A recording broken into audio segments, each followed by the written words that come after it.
Welcome to the Design Mind frogcast.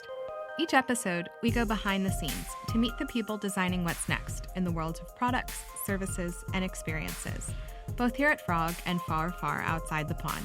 I'm Elizabeth Wood. Today in our show, we're talking about designing products that tell stories. To do this, we're joined by Dave Lankford, VP of Product for Global Consumer Engagement at Disney Streaming, which includes Disney+, Hulu, ESPN+, and Star+. Storytelling is mission critical to Disney's distinctive brand experiences, and customers have come to expect a little Disney magic in every interaction. For Dave and his team, delivering on these expectations takes both human empathy and machine intelligence, all informed by a clear sense of mission. Here's Dave now. I was a contractor for U.S. Defense and Intelligence. And when I worked there, what I learned very quickly was that my mission was to support the people in the field. And that might be a sailor, an airman, a Marine, a soldier, people that were putting their lives in harm's way. And so that sense of mission of who we were serving became really palpable.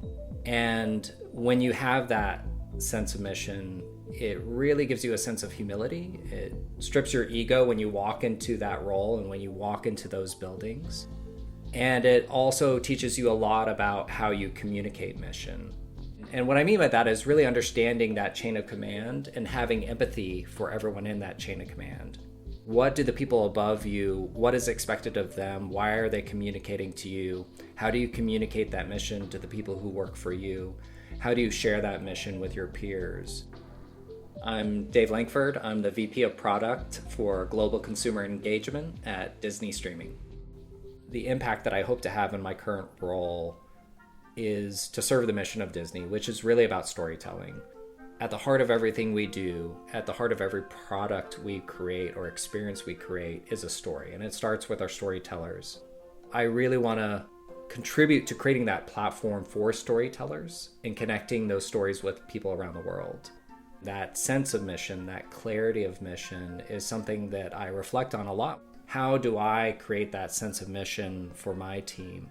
How do I help my team, my peers, and even myself understand who are we serving and why, and what is the best path to serve that person or those people? As a storyteller himself, Dave sees a lot of significance in the role of streaming services as a platform to tell more compelling stories, and how narrative structure can be used as a model for the customer journey. I spent a good part of my life adjacent to the work that I do today as an actor, writer, and director, and a producer. When you're a storyteller, you develop an appreciation for how people experience stories. What is the thing that brings someone into a story? What propels them through that story? Usually the protagonist has to go through a lot of different twists and turns to get to the end of that story, to get to that catharsis. We want to get people to stories. We want to connect to them. And we want to not only get them to one story, but we want to introduce them to a lot of stories. That is that customer journey. Streaming services like Disney+, like Hulu, ESPN+, Star+, they provide an infinite surface area for telling stories, much more so than any other form of distribution that we have today. And if you look at these platforms, if you look at the stories that are being told and distributed on these platforms, and I would encourage folks to actually look at not just the stories, but who's producing them, who's writing them, who's directing and starring in them. And what you'll see is that there is a tremendous growth and diversity of the storytellers involved. And through that, we're getting a diversity of stories that are representative of a broader audience. During our conversation, Dave shared how he uses tools from his time as a performer with an improv troupe to be a more open and collaborative leader. He's found the technique of yes and, a method for listening and building on a fellow performer's scene, to be particularly useful in inspiring new ideas and innovative product directions. I spent some time with an improv troupe, Washington Improv Theater in Washington, D.C., studied at UCB in New York. I learned a lot from Yes And. The way I like to explain it to people, I always say, imagine a stage and there's two players that come on that stage, and the first player starts the scene and maybe says something like, "Hey Bob, it's been a year since I've seen you." Thanks for making the appointment. And they've just now started the scene. They've given some information. The other player can infer. And if I'm that other player, I have two choices. I can go into that scene and say, I don't know who you are, and I don't know what you're talking about. And I've now killed that scene. I've destroyed it. Or I can say something like, hey, Doc, just so you know, I like to go by Robert now. And I've now introduced some new information. I've taken what that other player has given me. I've processed it. And I've provided my own addition to that. Now, I might be taking that scene in a slightly different direction than the other player, but that's okay, because now we're starting a game. We're starting to find the scene. We're creating together, and that's going to be a lot more interesting than if any one of us came in with our own predisposed ideas and weren't listening to the other player. And I think that creative collaboration in any field should lean on that idea of yes and. If someone comes to the table with an idea and we're part of that ideation process, you could be skeptical. And I think it's very human to be skeptical, to look at the holes in a presentation or an idea. But I think the more creative decision is to assume that there's value in there, to say yes and. And maybe other product managers that have different experiences that are saying, yes, if you were going to do that, you'd probably also want to do this. Here's something else that we've looked at that I think you might want to borrow in what you're doing. And so you become additive in that process, and the direction may change. Just like a scene, an improvised scene, is going to take a lot of twists and turns. At the end of the day, what you arrive at is something much more interesting and probably much more compelling for your users. Of course, when operating on a scale like Disney Plus, which has more than 100 million subscribers, human insight can truly only personalize user experiences to a certain extent. Here's where Dave says AI becomes mission critical in powering what they call an algatorial approach. Algatorial for us is kind of a jokey term that we use that really is talking about the importance of having both editorial and algorithms when we're helping people discover content. Machine learning is fundamental to how we power discovery at Disney and all of our streaming products. I think anyone in our industry has a general agreement that machine learning and personalization is key to helping a large-scale audience discover content. We also believe that the human aspect of that is really important. Storytelling itself is innately human. It's part of our DNA. It's how we experience the world. Drama, for instance, is not the same for every person or culture. What I find funny and what you find funny may be very different things. Machine learning really supercharges the element that humans have created in helping us understand those stories and starts to make it really relevant to each and every individual. And so that's where we get to a really personalized experience. We're going to take a short break. When we return, Dave will share how being inclusive as a global company requires deep insight into language, culture, and consumer behavior across country and even regional borders. Hi, I'm Ian Lee, Design Director in Frog's London studio and leader of Frog's Convergent Design discipline. Convergent Design looks across digital, product and service domains to unite organizations and enable next-level customer experiences. Check the show notes to get my full report on Convergent transformation, find out why innovation can't be forced through old silos, and why real transformation takes Convergent Design. Now back to Dave Lankford, VP of Product for Global Consumer Engagement at Disney Streaming. Disney's a global company. To work with peers in other parts of the world is always a really rewarding process. I'm really excited about an upcoming launch that we have for Disney Plus. We're expanding into Eastern Asia, specifically Japan, South Korea, Taiwan, and Hong Kong. And I would say part of the reason why I'm really excited about this was just the process of preparing for these launches, understanding the nuances of Chinese, Japanese, and Korean and what it means to support those languages, not just for those regions of the world, but globally for consumers that speak those languages. Dave was actually inspired by an episode of the podcast Radio Lab called The Wooby Effect to take a closer look at how people write, and not just the languages they use, but how they type, and how that might inform user experiences. I'd heard this story about the Wooby method, which comes from China. There's a gentleman who spent about 5 years trying to understand how you could map a character-based writing system of Chinese to a QWERTY keyboard. And his objective there was that the QWERTY keyboard was starting to make a lot of people think that they should Romanize the Chinese language as a writing system. But he thought that in order to protect the culture and in order to sustain that culture, you had to sustain and protect the writing system, because so much was baked into the characters. So much of that culture's understanding of the world was represented in the way they wrote about the world. So he designed something that is now in use today, and there's different variations and people have taken their own methods, but it's become a way to really protect that culture. I think that's fascinating. And so we've looked at things like Japanese, where there's 3 character-based writing systems and a Romanized system. And when people, for instance, do a search in Japanese, they can use combinations of those, which is perfectly acceptable in Japanese, such that there's 8 different ways to query for Snow White. You see similar types of things in Korean, where as someone types their query, as the keystrokes are happening, there may be simplified characters that are being put together, but then you have to understand in real time that those keystrokes may be leading to a more complex character. And so you have to reflect that in your UI in real time, both in forward as people are typing and understanding that you're leading to a complex character, as well as with their backspacing. You have to start to think about, how do people actually experience the products? Where is their eye flowing? And getting away from your own personal biases of what looks great or what's aesthetically pleasing to yourself, and thinking really about that audience and what's aesthetically pleasing and helpful for them when they navigate a product. Languages are not necessarily constrained by borders or by countries or even by cultures.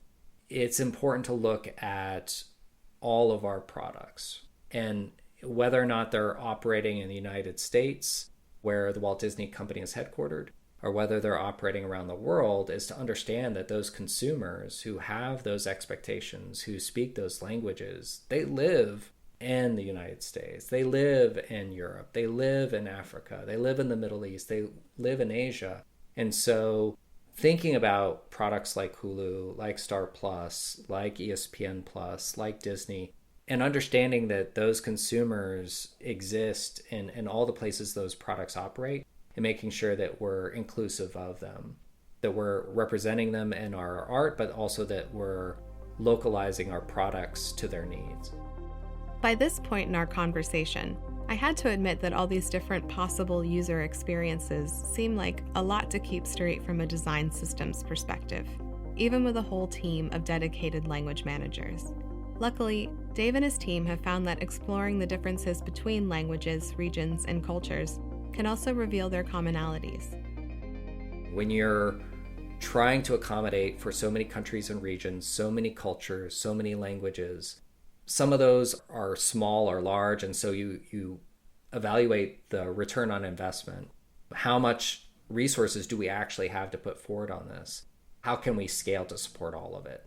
So when we look at Arabic and Hebrew, they're both bidirectional languages. If we looked at each of them individually, it might be really difficult to see that as 2 separate projects. But if we look and say, what are the commonalities? How do we build a UI system that can accommodate these 2 languages or anything that would require right-to-left navigation?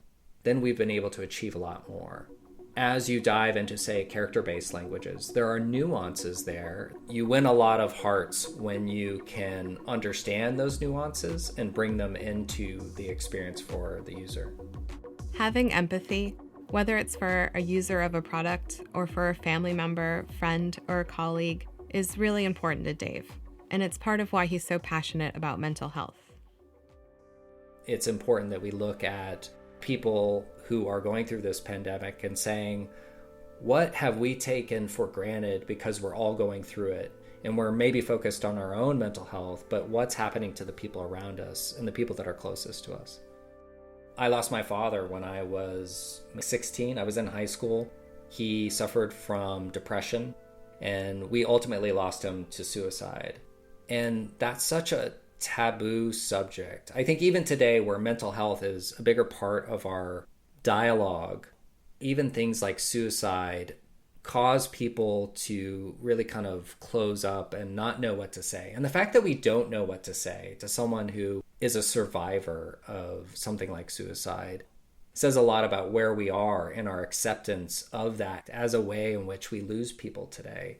So I'm really passionate about mental health and making sure that people invest in their own mental health. Even when they're doing well, there are things you can do that are preventative. In the same way, there are things you can do to be preventative about heart disease. So I think making sure that people take the time at work, that they take the time with their family. If they see someone who's struggling, that we have empathy for that, that it may mean that someone who is really under pressure and may be critical for something we're doing, no matter the importance of what they're doing, we may have to give that person the time off. That may be the best thing for their mental health. That empathy for people, I think, is incredibly important. Whether it's something I do formally or just in observation or even for self and for family, that's something that's become a bigger part of my life and something I've become much more passionate about. And certainly, again, knowing the history of my own family has made me realize that there's a lot of work for us to do. According to Dave, a creative person in any field could benefit from dedicating time and resources to creative pursuits outside of work as well. That's why, along with his work at Disney, Dave is an award-winning playwright. I wrote a play that's been performed in a number of different cities and also during the pandemic was performed in other countries.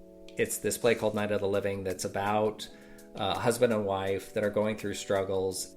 I think the reason why it got picked up during quarantine and the pandemic was that the backdrop to this play is a pandemic. Although not COVID, it's a zombie pandemic, but it is a drama. I say zombies and people start getting a little bit giddy and they think it's some kind of comedy or musical, but it's really just the backdrop for this couple as they go through the present time when the pandemic is starting to peak and the future where they're living in the aftermath. I think you need to find those creative releases or those other things you can do outside of work, that practice of an artist, which is to get out of your space, to get out of the studio where you might be studying or the class or the workshop and going out into the world and actually experiencing things. I think that's just as important to having ideas. It's just as important for having empathy. It's just as important to your own personal health to get away from work for a little bit. I think it's a matter of just making the time. People talk about finding the time. You'll never find the time. You just have to make the time. Over the decades, customers have come to expect Disney magic, whether visiting a Disney park or streaming Disney content online. We asked Dave if he had a favorite Disney park and how these sorts of in-person interactions might inspire the design of digital experiences. Picking my favorite Disney park is like picking my favorite child. I cannot do it. I will not do it. I enjoy all the parks. I've had great times at all the parks. And I'm not saying that just because I work at Disney. I can tell you about my favorite cast member at a Disney park and my favorite memory at a Disney park.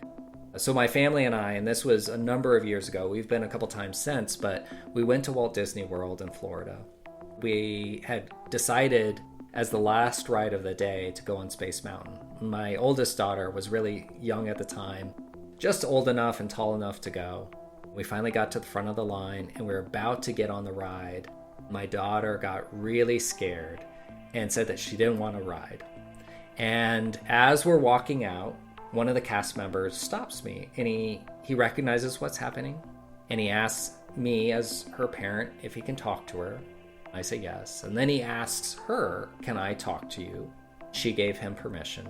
And he started to ask her about the rides she had ridden that day and started to talk about how one of them was actually the fastest coaster in that park.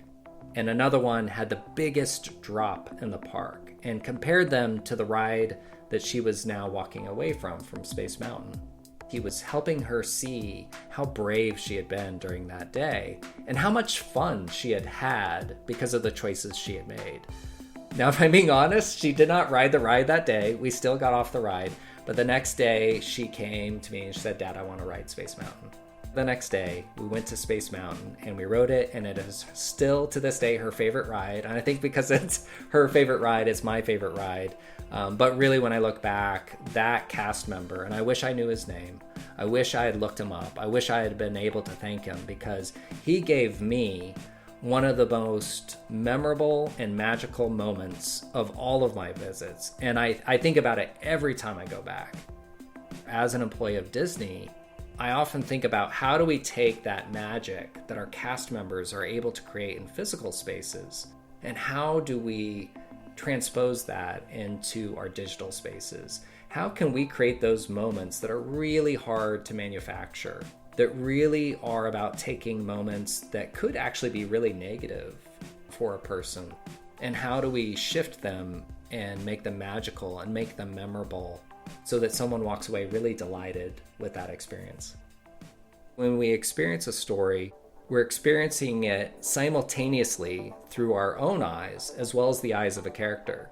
And so I think that's something that we can continue to look at and continue to tap into, which is how do we involve our audience in the story? How do we make them feel more a part of that?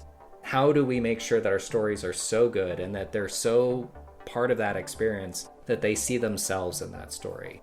I think that's what really makes it a human experience. That's our show. The Design Mind Frogcast was brought to you by Frog, a leading global creative consultancy that is part of Capgemini Invent.